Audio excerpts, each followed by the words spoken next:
પછી કેવું લાગે તમને કાયરોપ્રેક્ટિક ટ્રીટમેન્ટ લીધા પછી? ના સર, એકદમ પેલા મને ડર હતો, ખરેખર બહુ ડર હતો, પણ તમારી સાથે વાત કરીને એવું લાગે છે, વિશ્વાસ બેસી જાય ને એ રીતનું સારું થઈ જાય. તો અત્યારે હવે તમને કેમ છે? સારું છે. રેડી? ચક્કર આવતા હતા, પેઇન થતું, ભારે ભારે લાગતું? ના, એ માથું તો તમે પેલા ટ્રોવેલ થી જે અપ કર્યું ને ત્યારે એકદમ આમ ભાર ઓછો થઈ ગયો એવું લાગ્યું. હા, એકદમ સરસ. શું તકલીફ શું થતી એ સિવાય તમને? બીજી ચક્કર આવતા, બીજું શું થતું? અહીંયા માથાના પાછળના ભાગમાં પ્રેશર લાગે અને સૂતા હોઈએ ને ત્યારે જ્યારે ઊંઘમાં પણ પ્રોબ્લેમ થાય, ધબકારા ફીલ થાય આ બેક સાઈડમાં, અને ઊંઘ ઓછી થઈ ગઈ હતી એકદમ. બીજું ગેસ પણ થાય, પાચનના પણ પ્રોબ્લેમ હતા, નાના મોટા દુખાવા હતા, અણગમો હતો, મૂડ નહોતો, ખુશી નહોતી ફીલ થતી, આ બધું અંદરથી. પછી પહેલાં તો એવું થયું કે મેનોપોઝનું છે, પણ મેનોપોઝનું પણ હવે બધું સોલ્વ થઈ ગયું છે, એટલે મેં કીધું જઈ આવીએ તમારી પાસે. કેમ લાગે છે? હા, ફીલિંગ ગુડ. ટ્રીટમેન્ટ તમે આ લીધી, દવા, ઇન્જેક્શન, ઓપરેશન વગર? હા. પછી કેવું લાગે તમને કાયરોપ્રેક્ટિક ટ્રીટમેન્ટ લીધા પછી? ના સર, એકદમ પેલા મને ડર હતો, ખરેખર બહુ ડર હતો, પણ તમારી સાથે વાત કરીને એવું લાગે છે, વિશ્વાસ બેસી જાય ને એ રીતનું સારું થઈ જાય. તો અત્યારે હવે તમને કેમ છે? સારું છે. રેડી? ચક્કર આવતા હતા, પેઇન થતું, ભારે ભારે લાગતું? ના, એ માથું તો તમે પેલા ટ્રોવેલ થી જે અપ કર્યું ને ત્યારે એકદમ આમ ભાર ઓછો થઈ ગયો એવું લાગ્યું. હા, એકદમ સરસ. એકચ્યુઅલી એમાં શું હોય કે આપણે જે કરીએ ને આ ટ્રીટમેન્ટથી સ્પાઇનનું બેલેન્સિંગ કરવાનું હોય, કે તમને ગાદી ખસી ગયો હોય, ઘસારો હોય, મણકો ખસી ગયો હોય, તો આપણે બેલેન્સિંગ કરીને જે કાંઈ તમને તકલીફ હોય, સપોઝ જાણ કે તમને હતી C3, C2, C3, C4માં ગાદી માઇનોર દબાતી હતી, એને હિસાબે તમને ડીઝીનેસ જેવું લાગતું, તો આપણે એ સેટિંગ કરીને તમને અત્યારે પરફેક્ટ કર્યું. બરાબર.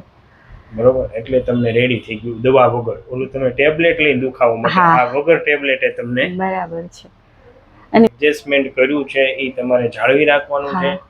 જેમ જેમ એ વ્યવસ્થિત થઈ ગયું, સાવ ફિક્સ થઈ જશે, એમ તમને ઓકે થઈ જશે. બરાબર.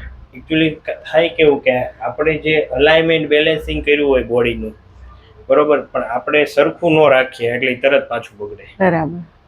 કેમ ઓલું 4 વ્હીલ જેવું છે. 4 વ્હીલમાં અલાઇનમેન્ટ બેલેન્સિંગ, તમે રાજકોટ થી આવો ને, રાજકોટ થી આવ્યા હોય ને અમુક બમ્પ આવ્યા હોય ને ખાડામાં કદાચ બમ્પ લેવાનો હોય ને એવું બધું થાય તો બેલેન્સિંગ વિખાઈ જાય.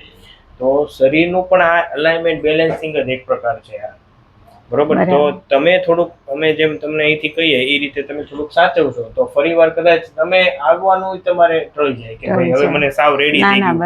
અને ઘણા દર્દીઓ એવા હોય છે કે જે એકવાર કરીને ગયા પછી એને સાવ રેડી જ થઈ જાય. આઈ હોપ કે મને અત્યારે એવું લાગે છે કે હું પાછી ધ્યાન રાખીશ, તમે કીધું ને. અને આમ જોઈએ ને તો આવવાનું હોય, ઘણી વાર ઘણા દર્દીઓ એવા હોય પેશન્ટ કે એને 2 વારમાં, 1 વારમાં, 5 વારમાં, 10 વારમાં, 15 વારમાં, પણ એ સિવિયરિટી પ્રમાણે હોય. ઘણાને બહુ વધારે તકલીફ હોય તો ઘણાને 1-2 વારમાં ન પણ મટે, ઘણાને 5 વાર આવવું પડે, ઘણાને 10 વાર. બરાબર. પણ તમે કેટલું ધ્યાન રાખો એ ઉપર આધાર. વોકિંગ તો કરી શકું, ધીમે ધીમે અને યોગા કે બધું તમને અહીંથી હમણાં બધું કહીશું. હા. તો આ વિડીયો યુટ્યુબમાં મૂકી શકીએ? ઓફકોર્સ. તમે શું કહીશો? ના, આઈ એમ વેરી હેપી. સાહેબની ટ્રીટમેન્ટ બહુ સારી છે અને ખરેખર એક સેવાનું કામ જેવું જ કામ છે. Thank you so much. Thank you. C2 ને C3 હરખું કરીએ. લૂઝ મેં કીધું શરીર. ઓકે, 4, 5. હા, લૂઝ મેં દેજો. ઓકે. મમ્મી.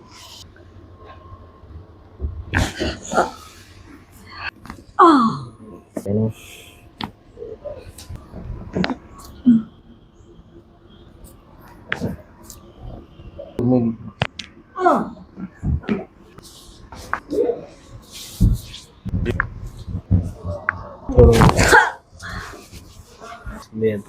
ઓકે.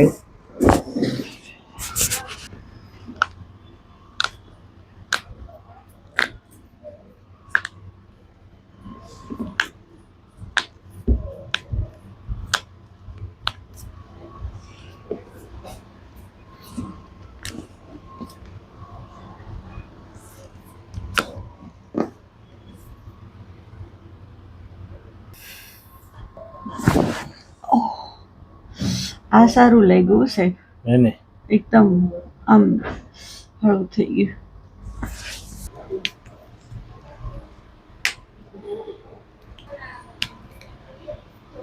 સાહેબનો હાથ બહુ ખરાબ છે. થઈ ગયા આમ બળ ફરી કરી.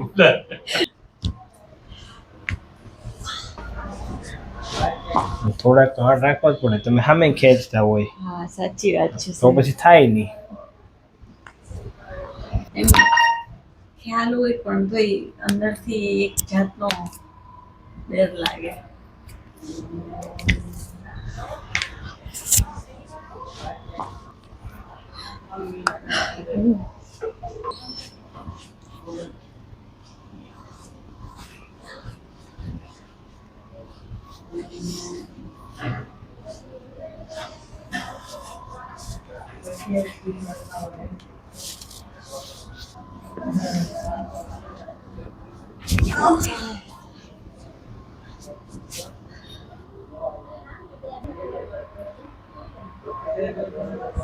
જો તમે ચક્કર કેવું કે આવે ના અત્યારે તો પરફેક્ટ છે. એમ પાકું? હા હા